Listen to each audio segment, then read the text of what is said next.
Okay, good morning. For today's press avail, the House Democratic Caucus would like to talk specifically about the coronavirus and what's going on here in Missouri.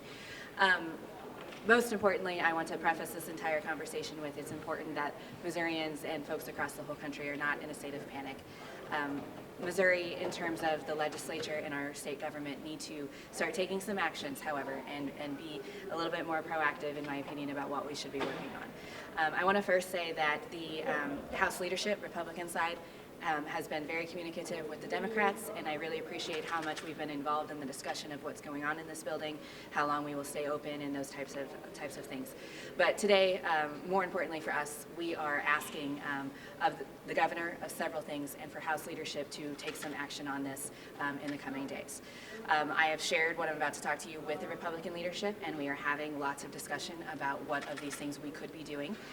But essentially, the House Democrats have looked at states across the country and what governors have been doing and the state legislatures have been doing to protect their people. Missouri is wildly behind in this process of making sure that we are being proactive, that things are going to be taken care of. Unfortunately, we've spent a lot of this week talking about bills like Kindness Day or raw milk, and I really wish that we would have spent some time really focusing on this, because as everyone knows, it is changing by the minute, and we need to be, as a state government, taking the roles of leaders. And like I said, we have given this list of folks, so I'll just briefly go over some of the things that we're asking for. First and foremost, we believe that Governor Parson should be calling a state of emergency at this point. If he calls a state of emergency, that opens a significant amount of money that we could have access to provide services to our citizens. Things that we would like to see is providing state funding to reimburse medical providers for treatment provided to non-insured individuals over the next month. We want to make sure that Missourians feel comfortable going to the hospital if they have any sort of symptoms that need to be tested. We know that over the past year we have had over 100,000 people who have lost their Medicaid coverage. We also have about 200,000 Missourians who do not have health insurance right now. We as a state government need to make sure that they feel safe and protected to go to the hospital and get the treatment that they need to make sure that this can stay as contained as possible. Next thing is we'd like to provide additional funding to county health departments. We know that the county health departments are going to be the front line of this conversation. We need to give them the resources, especially in rural communities, to hire additional staff, to have the equipment that they need to make sure that they are testing everyone who needs it. We want to authorize mandatory paid sick leave for companies with 50 or more employees with a 6-month sunset provision. I think that this is if there's never been a time in my life for us to have a discussion about paid sick leave, now is it. We have a lot of folks who need to pay their bills, but will continue to go to work with symptoms and spread this. We need to provide additional funding for nonprofit organizations that provide food to children in the event that our schools are closed. We know that our free and reduced lunch rates are astronomical in the state and continue to grow. A lot of our kids rely on school for their meals. And if the schools are not going to be open in the event that it gets to that level, we as a state government need to be supplementing our nonprofits to make sure that they can cover the increased need. I would like to have a discussion around furloughing nonviolent prisoners from the Missouri Department of Corrections.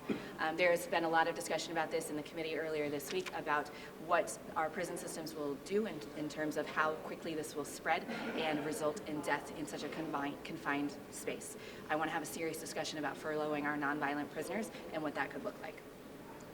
Implement an emergency rule authorizing the Missouri Department of Commerce and Insurance to require insurance providers to cover testing. Again, we have a lot of folks who will go in and this testing may not be covered. This is new. We are rapidly learning new things. New strands are developing and we need to make sure that our insurance companies are covering the testing so that folks don't feel like they can't go in. I want to see us providing economic protections to our hourly state employees. There's lots of conversation about our buildings shutting down. What does that look like? And we need to make sure that our hourly employees are protected. I would like us to implement an emergency rule authorizing the Department of Health and Senior Services to erect temporary hospitals and quarantine facilities if needed. We need to be proactive in making sure that our department can do what they need to do in the event that it gets to that level. I would like to provide additional funding for mobile testing units. We've had lots of conversations with the county health departments. I know Greene County, where I'm from, is bringing in mobile units. We are getting some federal dollars around that. We believe it's coming through the federal government. A lot of that stuff is still up in the air. We as a state government should be proactive in making sure that they have additional funding services. Lots of other states have already done that. I would like to direct the Missouri Department of Social Services to refrain from implementing new SNAP rules that are set to take effect April 1st and will cost many families to access nutritional food. There are new guidelines coming down with the SNAP changes, and we're going to have a lot of people no longer have food stamps. And in a time like this, we need to make sure that those folks have what they need. And so I would like to suspend those rule changes. Implement an emergency order suspending utility services from being shut off. Look, if people can't go to work, particularly our hourly employees, there are going to be things that they cannot pay for, obviously utilities being one of them. If we do not have the ability to wash our hands and have proper sanitary procedures, then this is going to continue to spread. So adding to that, I would like to implement an emergency order suspending home evictions in the same vein. And I'd like to cancel plans to implement Medicaid rate cuts for hospitals and other healthcare providers. There's been discussion through this legislative session in the budget process about cutting these rates, and now is not the time to do that.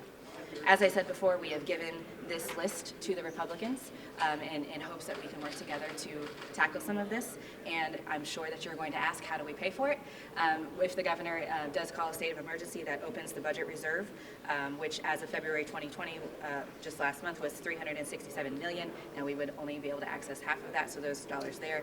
Then there's currently a GR lookalike fund that we have pulled money down from the federal government of $174 million, which is currently available right now in the Department of Social Services, that we could access to implement any or all of these things. That will take questions. Now, these are things that you have seen. You said you looked at other states to see what they're doing. These are things you've seen happening in other states. Yes. And what kind of response have you gotten so far? You know, I definitely cannot speak for the Republican leadership, and as you all know, that this is changing so very rapidly, and so I literally just had this conversation about 10 minutes ago with them. There is open discussion to some of this, but as you all probably know, there's also discussion happening of how long we will be in session. Will we be here next week? What does that look like?